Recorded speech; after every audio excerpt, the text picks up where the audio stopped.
ఈరోజు మన రెసిపీ వచ్చేసి ఎంతో టేస్టీగా ఉండే బియ్యం పిండితో స్పాంజీ దోశలు. ఈ స్పాంజీ దోశలు వచ్చేసి ఇంట్లో వాళ్ళందరికీ నచ్చుతాయి. అంత టేస్టీగా అంత స్మూత్గా అయితే ఉంటాయి. ఇంకెందుకు ఫ్రెండ్స్ ఆలస్యం, ఎలా చేయాలో ఏంటో అనేది వీడియోలోకి అయితే వెళ్ళిపోయి చూద్దామా మరి. ఇంకా ముందుగా ఒక బౌల్ తీసుకొని ఇప్పుడు ఇందులోకి ఒక అరకప్పు దాకా మినపప్పును అయితే తీసుకుంటున్నాను. ఈ మినపప్పును ఒక 2 సార్లు శుభ్రంగా వాష్ చేసుకోవాలి. ఇంకా ఇలా వాటర్ వేసుకొని ఒక 2 సార్లు శుభ్రంగా వాష్ చేసుకోవాలి. ఇంకా ఇలా 2 సార్లు శుభ్రంగా వాష్ చేసుకున్న తర్వాత వాటర్ అన్ని వంపేసుకొని ఇప్పుడు ఇందులోకి మంచినీళ్ళు అయితే మునిగే వరకు అయితే వేసుకోవాలి.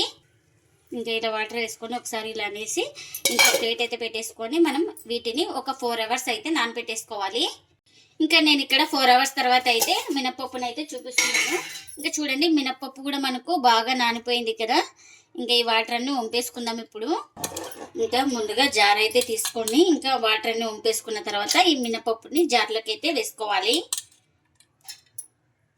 ఇంకా గ్రైండ్ చేసుకోవడానికి కాస్త వాటర్ అయితే వేసుకోవాలి. ఇలా ఇంకా వాటర్ అయితే వేసుకొని మూత పెట్టేసుకొని స్మూత్గా గ్రైండ్ చేసుకోవాలి. ఇంకా ఇలా గ్రైండ్ చేసుకున్న తర్వాత ఒక బౌల్ తీసుకొని ఇంకా ఇందులోకి మినప పేస్ట్ని అయితే వేసుకోవాలి. మనం మినపప్పు ఇక్కడ 1/2 కప్ అయితే తీసుకున్నాం కదా. ఈ 1/2 కప్పు మినపప్పుకి 2 కప్పుల బియ్యం పిండిని అయితే తీసుకోవాలి. ఇంకా ముందుగా 1 కప్ అయితే వేసుకుంటున్నా. ఇంకా సెకండ్ కప్పు కూడా వేసుకుంటున్నా. ఇంకా ముందుగా 1 కప్పు వాటర్ అయితే వేసుకుంటున్నాను. ఎక్కువ జారుగా చేసుకోకూడదు. ఇంకా నేను ఇక్కడ వాటర్ అయితే వేసుకున్న తర్వాత ఇంకా చేతితో బాగా కలుపుకోవాలి. ఎక్కడ ఉండలు లేకుండా పిండిని అయితే ఈ మినపప్పు పేస్ట్ బియ్యం పిండి మొత్తం కలిసిపోయేలాగా బాగా కలుపుకోవాలి. ఇంకా నాకు ఇక్కడ మరొక కప్పు వాటర్ అయితే పడుతుంది. ఇంకా సెకండ్ కప్పు కూడా వాటర్ అయితే వేసుకుంటున్నాను. కప్పు వాటర్ కూడా వేసుకొని బాగా కలుపుకోవాలి. పిండి అనేది ఎక్కువ పల్చగా ఉండకూడదు, థిక్నెస్గానే ఉండాలి. ఇంకా పిండి అయితే ఇక్కడ ఇలా ఉండలు లేకుండా బాగా కలుపుకోవాలి. ఈ విధంగా అయితే ఉండాలి. చూడండి, ఇక్కడ చూపిస్తున్నాను కదా వీడియోలో అయితే మనం ఈ విధంగా బాగా కలుపుకోవాలి. ఇంకా ఇలా మొత్తం బాగా కలుపుకున్న తర్వాత ఇంకా ప్లేట్ అయితే పెట్టేసుకొని నేను ఇక్కడ ఓవర్ నైట్ అయితే పులియబెడుతున్నానండి పిండిని అయితే. ఇంకా ముందుగా స్టవ్ అయితే ఆన్ చేసుకొని ఒక కడాయి పెట్టుకొని అందులోకి కారానికి తగినంత మిర్చి, అలాగే చిన్నగా కట్ చేసుకున్న 1 ఇంచు అల్లం కూడా వేసుకోవాలి. ఇంకా ఇప్పుడు ఇందులోకి ఒక 4 వెల్లుల్లి రెబ్బలు కూడా వేసుకొని అలాగే కాస్త ఆయిల్ కూడా వేసుకుంటున్నాను. మనకు మిర్చి బాగా ఫ్రై అయిపోవాలి. ఇంకా ఇలా మిర్చి కాస్త వేగిన తర్వాత ఇప్పుడు ఇందులోకి పల్లీలను అయితే వేసుకుంటున్నాను. ఈ పల్లీలను కూడా మనం మిర్చితో పాటు బాగా ఫ్రై చేసుకోవాలి. ఇంకా చూడండి, పల్లీలు మిర్చి అన్ని బాగా ఫ్రై అయిపోయినాయి కదా. ఇంకా స్టవ్ అయితే ఆఫ్ చేసుకొని పూర్తిగా చల్లారిన తర్వాత అయితే గ్రైండ్ చేసుకోవాలి. ఇంకా ఇప్పుడు చల్లారిన తర్వాత జార్ అయితే తీసుకొని ఇంకా జార్లోకి అయితే వేసుకుంటున్నాను వేయించుకున్న పల్లీలు మిర్చి అవన్నీ. ఇంకా ఇప్పుడు ఇందులోకి రుచికి తగినంత సాల్ట్ అలాగే కాస్త వాటర్ అయితే వేసుకుంటున్నా. ఇంకా మనం ఇప్పుడు మూత పెట్టేసుకొని గ్రైండ్ చేసుకోవాలి. ఇంకా గ్రైండ్ చేసుకున్న తర్వాత ఒక బౌల్ తీసుకొని ఇంకా అందులోకి అయితే చట్నీని అయితే వేసుకుంటున్నా. ఇంకా చట్నీకి తగినంత వాటర్ అయితే వేసుకొని ఇంకా పోపు అయితే రెడీ అయిపోయిందండి. ఈ పోపును కూడా ఈ చట్నీలోకి అయితే వేస్తున్నా. ఇంకా మనకు చట్నీ అయితే రెడీ అయిపోయింది. ఇంకా ఓవర్ నైట్ తర్వాత అయితే పిండిని అయితే చూపిస్తున్నాను చూడండి. మనకు పిండి కూడా చూడండి బాగా పొంగింది కదా. చూడండి బాగా ఇలా నురుగు నురుగు బాగా వచ్చింది కదా పిండి అయితే. ఇంకా మొత్తం ఒకసారి బాగా కలుపుకుందాం. ఇంకా ఇలా మొత్తం బాగా కలుపుకున్న తర్వాత ఇప్పుడు ఇందులోకి రుచికి తగినంత సాల్ట్ని కూడా వేసుకోవాలి. ఇంకా ఈ సాల్ట్ని కూడా వేసుకొని మొత్తం ఒకసారి బాగా కలుపుకోవాలి. మనకు పిండి బ్యాటర్ వచ్చేసి దోశ పిండి బ్యాటర్ ఎలా ఉంటుందో సేమ్ అలా ఉండాలి. చూడండి, ఇక్కడ చూపిస్తున్నాను కదా, ఈ విధంగా అయితే ఉండాలి.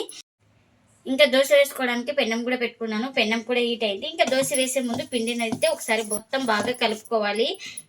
ఇంకా మనం పిండిని అయితే వేసుకొని ఇంకా లైట్గా ఇలా స్ప్రెడ్ చేసుకోవాలి. నేను ఇక్కడ స్పాంజీ దోశలు అయితే వేస్తున్నానండి. ఇంకా ఇలా లైట్గా స్ప్రెడ్ చేసుకోవాలి చాలు. ఇలా తడి ఆరిన తర్వాత ఇంకా కాస్త ఇలా ఆయిల్ అయితే వేసుకోవాలి. ఆయిల్ ఇష్టం లేని వాళ్ళు గీ కానీ బటర్ కానీ ఏదైనా వేసుకోవచ్చు. ఇంకా ఇలా దోశ ఒకవైపు కాలిన తర్వాత ఇలా మరోవైపు అయితే ఇలా తిప్పుకోవాలి. ఇంకా ఈ వైపు కూడా దోశనైతే బాగా కాల్చుకోవాలి మనం. ఇంకా ఈ దోశ అయితే రెడీ అయిపోయింది మనకు. ఇంకా దీన్ని ప్లేట్లోకి అయితే తీసుకుంటున్నా. ఇంకా ఇప్పుడు దోశనైతే ఒక గరిటె పిండిని అయితే తీసుకొని ఇలా లైట్గా స్ప్రెడ్ చేయాలి. ఇక్కడ చూపిస్తున్నాను కదా ఈ విధంగా. ఇంకా పిండి అయితే ఇలా తడి ఆరింది కదా, నేను ఇక్కడ ఈ దోశకైతే కారం అయితే అప్లై చేస్తున్నాను. ఇంకా ఒక స్పూన్ కారం అయితే వేసుకొని ఇలా లైట్గా స్ప్రెడ్ చేసుకోవాలి దోశ మొత్తం. ఇలా స్ప్రెడ్ చేసుకున్న తర్వాత ఇంకా పైన కూడా ఇలా ఆయిల్ అయితే వేసుకోవాలి. ఇంకా ఇలా బాగా ఒక సైడ్ కాలిన తర్వాత ఇంకొక వైపు అయితే ఇలా టర్న్ చేసుకోవాలి. ఈ వైపు కూడా మనం కాల్చుకోవాలి దోశ అనేది. మనకు ఈ దోశ కూడా రెడీ అయిపోయింది కదా, ఈ దోశను కూడా ప్లేట్లోకి అయితే తీసుకుంటున్నా. ఇంకా ఇప్పుడు మరొకటి అయితే వేసి చూపిస్తున్నాను. ఇంకా ఇప్పుడు నార్మల్ అయితే వేస్తున్నాను, నార్మల్ దోశ. ఇలా లైట్గా స్ప్రెడ్ చేసుకోవాలి. ఇంకా ఇలా తడి ఆరిన తర్వాత ఆయిల్ కూడా వేసుకుంటున్నా. మనం వంట సోడా కానీ ఈనో కానీ ఏం వేయలేదు కదండి. నైట్ పులియ పెట్టడం వల్ల చూడండి ఎలా బబుల్స్ వస్తున్నాయో. సోడా పొడి వేస్తే ఎలా వస్తుందో సేమ్ అలా బబుల్స్ అయితే వస్తున్నాయి మనకు. ఇంకా మరోవైపు అయితే ఇలా టర్న్ చేసుకొని ఈ వైపు కూడా బాగా కాల్చుకోవాలి.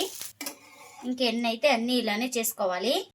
ఎంతో టేస్టీగా ఉండే బియ్యం పిండితో అయితే స్పాంజీ దోశలు అయితే రెడీ అయిపోయినాయండి. ఇంకా ప్లేట్లకు అయితే సర్వ్ చేస్తున్నా. ఈ దోశలు చాలా రుచిగా చాలా టేస్టీగా అయితే ఉంటాయి.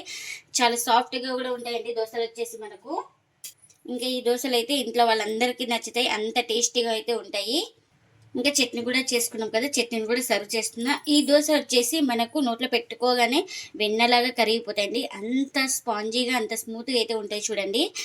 మీరు కూడా తప్పకుండా ఒకసారి ఇలా బియ్యం పిండితో దోశలు చేసి మీకు ఎలా వచ్చిందో కామెంట్ అయితే చేయండి ఫ్రెండ్స్. ఇదండి ఇవాళ వీడియో. ఈ వీడియో కనుక నచ్చితే ప్లీజ్ లైక్ చేయండి, షేర్ చేయండి, కామెంట్ చేయండి. అలాగే లైక్ చేసి సపోర్ట్ చేయండి friends. Thanks for watching. Bye bye.